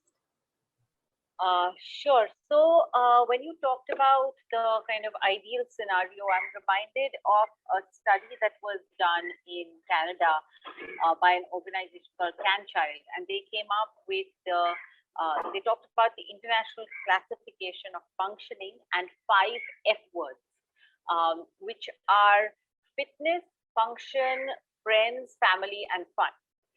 And according to them, this is something which this is something which every child needs to have in their life. So when you talk about these 5 F words, it literally means when you say fitness, regardless, and it is in the context of disability, because having these 5 F words ensures complete participation and a sense of community. And so really, ideally, I would like for every child to have these 5 F words in their lives. When you think about it, I mean, where they have a very clear role, a very clear purpose, where there's room for fun, where it's not just therapy after the, one after the other, where there is room for friends, where there are people who will accept this child, where the family forms an important unit. And of course, fitness and keeping themselves fit, eating, access to the right kind of food, access to, spaces where they can play and keep their bodies fit. So if you look at it, it's actually really very basic, isn't it? In that sense, it's not. It's almost like saying you're not asking for much. It's not like a very deep, high-level discussion. But on the other hand, from a child's perspective, or a child who has disability, or a child with any sort of difference, you will notice that maybe somewhere along the line, one of these factors is missing. With a child who's got cerebral palsy, maybe they cannot access certain kind of activities. They may not be able to access playgrounds, for example. And so they may not have fitness, and they may not be able to have fun in that way. With the child with autism, unless there are groups created, peer support groups, there is education done at different levels, maybe there aren't any friends. And so there's no fun. For a child who's trans, again, being constantly discriminated against, maybe there are no friends. Maybe the family has ostracized this child. So having these 5 F words is really what I think is the basic right of every child. And I think it's essential for every child to have these F words in their life. So that's what I hope for. Thanks, Gopika. Thanks for your input. Dr. Shivani, do you want to go next? What are the actionables that can be undertaken to recognize? Yeah. So one thing is, Sanjana, I wouldn't be a teacher if I wasn't an optimist or I wasn't a hopeful person. Right? And having interacted with children, with university students, I've realized that, if empathy is something that is not a very hard thing to develop, right? If we have the right kind of an outlook, an attitude, a concern, we are willing to unlearn, like I said, there are a lot of things that can be tried, even for schools, for instance, if you're talking about, say, gender. I recently came across this very, very interesting book. I think it is by Eklavya, Gutti Has Wings, a story about a small child, born as a girl, but who doesn't like wearing frocks, who likes doing things that are, typically associated with being a boy, and how such a narrative has been so smoothly interwoven into a children's story, where you're getting an exposure to, yes, there could be different ways of identifying with gender, right? So through the kind of stories we choose, the way, we think of pedagogy, why is it that even in our annual days, right? One is, of course, we need to revisit a lot of our fairy tales, but, we reinforce those stereotypes when you take a particular, we slot that if you look a particular way, you'll be cast as the main lead, even in a school play. And if you look a particular way, you'll be cast as the villain or the witch or the whatever in the main play. Okay? So a lot can be done in classroom spaces. And, of my own experience of being a student in a university where there were actually people from varied cultures, class, socioeconomic class backgrounds, when those stories come alive in front of you, right? Being in Himachal, I may not know, though Kashmir is right next to me, I don't understand the realities. But when I meet, friends and classmates from there, when I meet friends and classmates from Jharkhand and from Manipur, I've had a roommate from Manipur, those interactions, right? When spaces are heterogeneous, people will interact, and see, the more they will interact, the more they will understand. When Gopika had started, she began with the pandemic, right? That how this, the bubble is only good for pandemic. And I want to, bring that analogy back, that it's only the physical distance that is needed. When it comes to the social, the lesser the distance, the more the exchange, the more our stereotypes will break, the more we will embrace diversity. The more we will, certain in unequal boundaries will also begin to get challenged and broken when there is that kind of a very rich social mixing of people, right? Where in universities you find people falling in love across caste and religion and class boundaries. So you have to create spaces where people come together. Even for language, since I work with language, a lot of people say, "Ek class mein itna sara languages kaise la paoge?" And a lot of people whom I learned from, and they also used to say, "Have you ever observed children play? In a metropolitan like Delhi or Bangalore or Chennai, just watch children play. Children 5 years old, 6 years old, they will be coming from homes where one is speaking in Malayalam at home, the other is speaking in Tamil at home, the third is speaking in English, the fourth is speaking in Hindi, and they're able to play with each other. They figure out a way to talk, right? So when most of the languages that I know, of them only 2 were taught in school. One which I don't remember at all, and one in which I'm speaking right now. Right? The other languages I learned interacting with my friends. I've been forced to watch innumerable Bangla movies. I've been forced to hear and, given incentives to hear so many Tamil songs. And that's how I've picked up languages, whatever little I know, right? So when people interact, you are able to see the human in the other. The way we say for gender also, that all girls, all boys school will never lead to understanding of what gender is. When you meet each other, you study in the same places, you realize that, boys do cry. That emotionality is not something which is in any kind of opposition to masculinity. Right? You're able to see these things, you're able to see each other as humans who are layered and who are not defined by their identity. Right? I mean, even if I think of, the last letter that Rohit Vimala wrote, it was about not being reduced to your immediate identity. How does that happen in spaces which will remain exclusive and ghettos of sort? So we have to have policies of admissions that make it possible for anybody to be there, irrespective of class and caste and gender and sexualities. We need to see schools and higher education institutes as places which enable learning and not package learning. As a teacher, I need to see that if a student comes to my class, I don't expect them to have skills, that I will finally say. I mean, I've just started recently the series on Facebook about, some basic academic writing. And that came because a student shared with me that, हम जैसे ही college में आते हैं, आप सब बोलते हैं critically analyze, reflectively write. Nobody tells us what is critically analyze and reflective. So why, as a university teacher, when a child is coming from a school system where all for 14 years they were taught कि book से देख के लिखो, if they divert a little from book, we'll say this is not right. 1 year later, the practice that they learned for 14 years becomes plagiarism. अभी book से देख के क्यों लिख रहे हो? I, as a teacher, have to take responsibility for making that student understand what is academic writing. It is not inborn. What do I mean when I say write a reflective note, write a critical note, or write an analytic note? Why should I expect that my student will know it? So as teachers, we need to be prepared to do that hard work. I think we take the easy way out of wanting students to come with these skills. I've seen it in universities where for PhD admissions, supervisors would want to take students who they feel independently they have enough language ability skills to be able to write 300 pages. Forget about their ideas. And if they come across a student who has vibrant ideas but lacks that language capital, their worry is, but isko likhwayenge kaise? Khub proofread karna padega.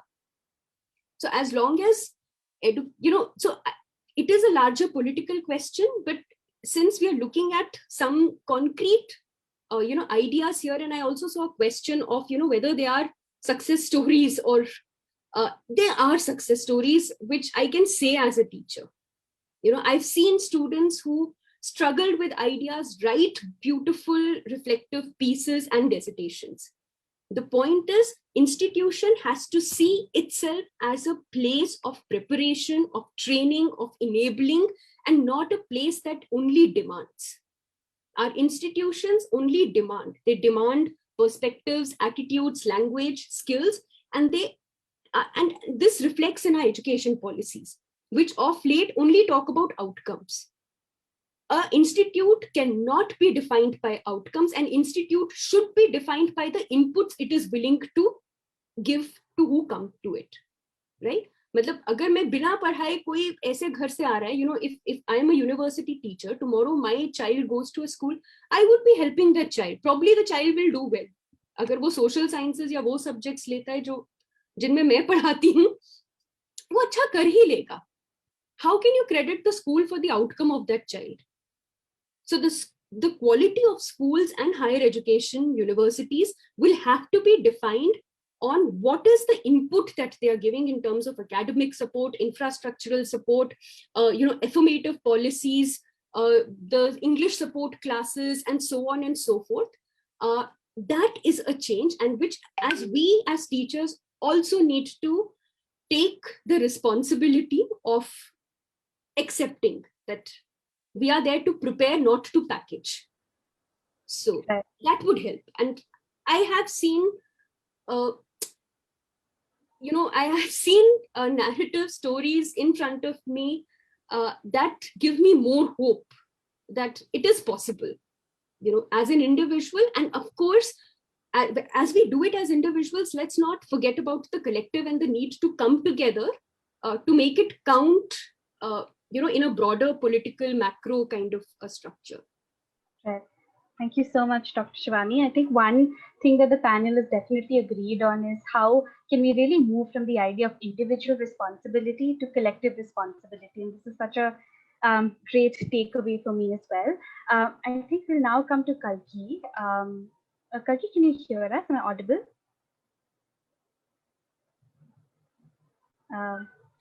Yes, okay. I am. Yes. So we were just talking about, the actionables, as in what we can do forward in terms of creating mechanisms that recognize and acknowledge the diverse needs of the classrooms. And there was a question on the chat box itself about stories of, change and positive change. So I wanted to club that question with if you've, noticed or seen any kind of best practices that have truly reflected diverse practices in classrooms. Especially in classrooms. I mean, certain individual teachers have been compassionate to students, and they take an extra step to protect a gender non-conforming child. That is what I've seen as one of the major steps, but otherwise I haven't seen any best practices in school, to be all very open. No, I haven't come across anything like that. I mean, people like me, we are working on that. We really want that. And that is what we really want, best practices at school, especially in protecting, safeguarding, nurturing trans kids and treating them like other children. So this whole conversation, I wanted to speak because I want these best practices to actually happen right now, which is not happening. Maybe in certain schools it does happen still, maybe in Mumbai or any place. But the majority, 99.9% of schools in India, it's not happening. We need to make it happen. Yeah. Are there any suggestions from your end, any actionables you think that various stakeholders, including the government or policymakers or civil society, can participate? I think the education on gender and sexuality is actually a taboo topic with the government always, especially when we talk about sex and gender, they think it's about sex. So it's so small the way they look at it.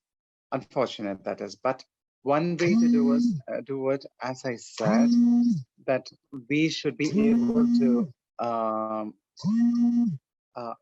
I mean, even if the central government doesn't do it, I think we should work with the state governments, respective state governments, to implement it. For example, we have been working with in Tamil Nadu. We have been definitely working with the state government, and right now in the 8th standard education curriculum, there is of course a lesson about trans people, especially about people, the transgender icons, people who have made a difference in the society. And also in college curriculum, slowly the colleges are all adding curriculum on LGBT rights.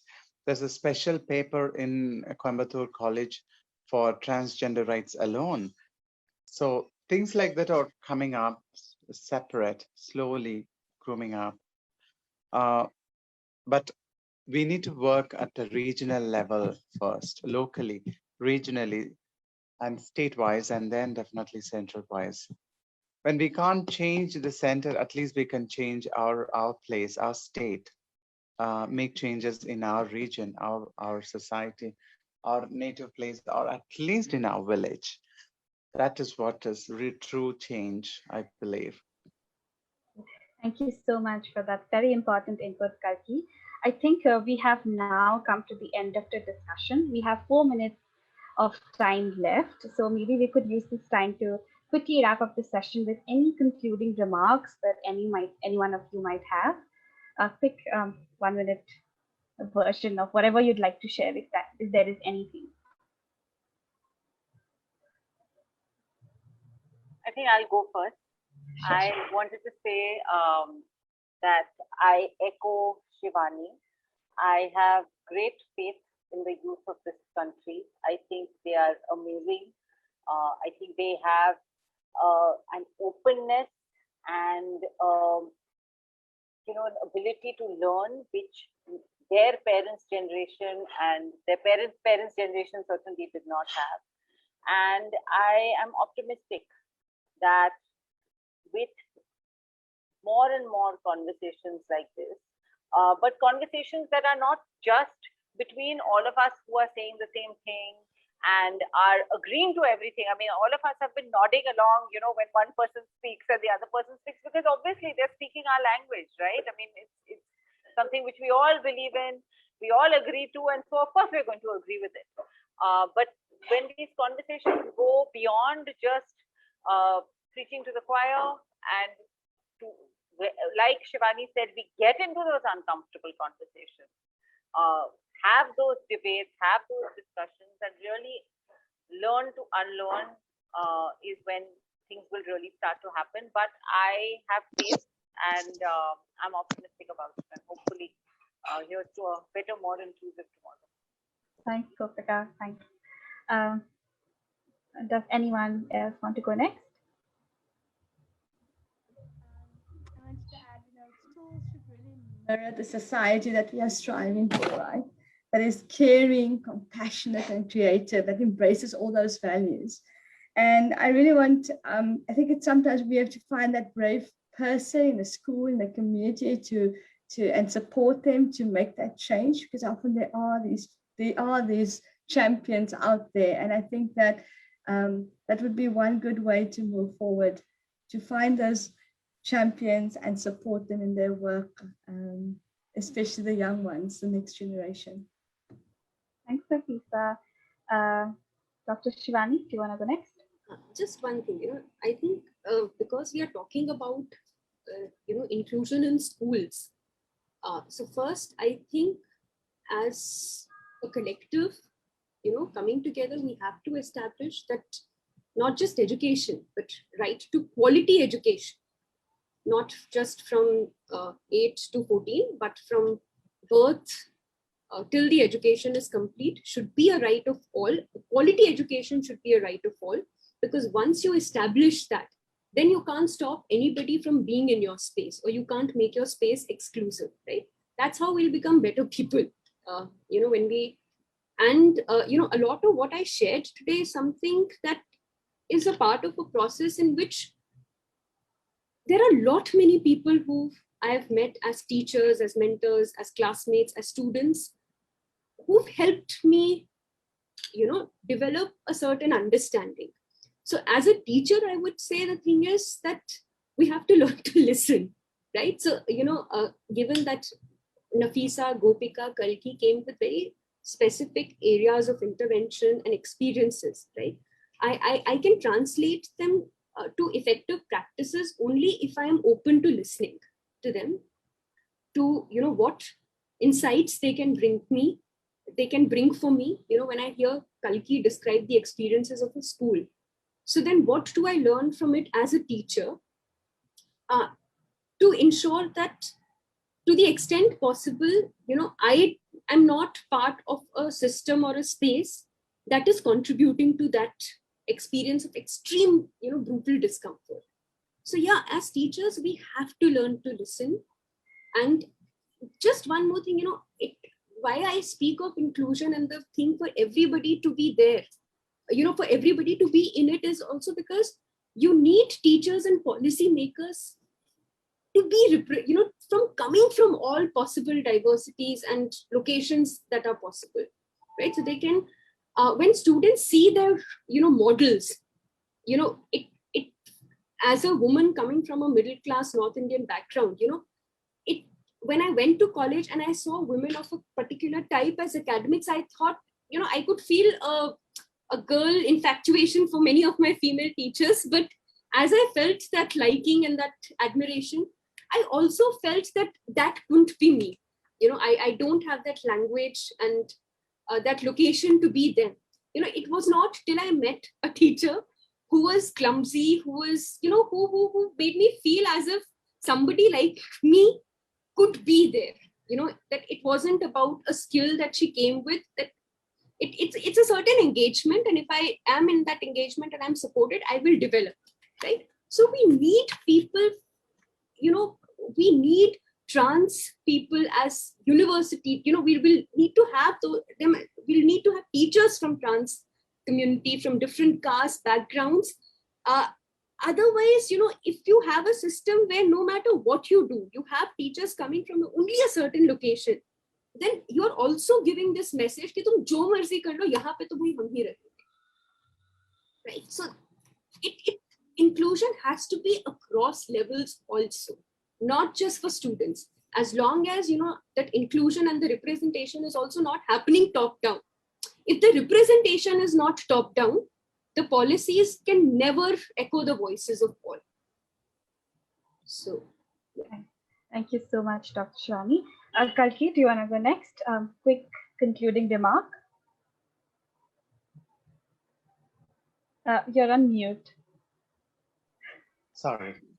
This is one of the rarest panels I've been to where we actually talk about inclusive schools. In all these years of activism, I think this is like the fourth or the only fifth panel that really talks about inclusiveness of transgender students, trans children, sex and gender, sexuality, gender diversity, and all that. We are able to talk, and I'm really happy because we make change, that the change happens at school for the country, as well as society, the family, as well as for that individual as well, the child or as well. The change actually happens in the school initially, in their personal life and in their through their education as a personality. So when that is not really up to the mark, and when that quality of that is compromised, then the life is compromised, that individual's life is compromised, the family's life is compromised, the society, the country's life, I mean, the country's wellness is compromised. And if we need an inclusive and kind, compassionate society, then we need to see people beyond their gender and sexuality and should be able to see them as humans. That is the most important part of it. And at schools, we should be able to see them as students, in spite of their black or white or Brahmin or Dalit or trans or, you know, trans or non-trans, gay or straight.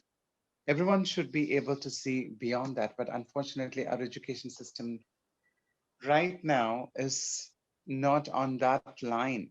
So I think dialogue like this, discussions like this are so important because these are the firebrands. I mean, these are the sparks, little sparks, big things. These discussions will eventually lead to uh, those changes in the policy, and probably it might one day become an act in the parliament as well. So thank you so much for this opportunity. And Saransh, thank you so much for inviting me. Thank, thank you, Kalki. That is a very powerful remark to conclude this session with. I think this is now a wrap. Thank you so much, Dr. Shivani, Gopika, Kalki, and Nafisa for agreeing to be a part of this conversation. I personally learned a lot, and we're really grateful for all your time, your energy, all the love and labor that you brought to this conversation, and we're really grateful. Thank you so much. Thank you. Thank you. Bye. Yeah, but before you go, in Yeah. case if there are attendees who wish to contact your organization, you can actually drop in your contact ID if you're comfortable, and they will be contacting you soon. So yeah, we would be uh, resuming the festival with the film screening next. Yeah. The title of the film is called Happiness Class, and it's a film by Samina Mishra. So if you've signed up to watch the film, please feel free to stay on. Thanks once again. I had a great time. Bye.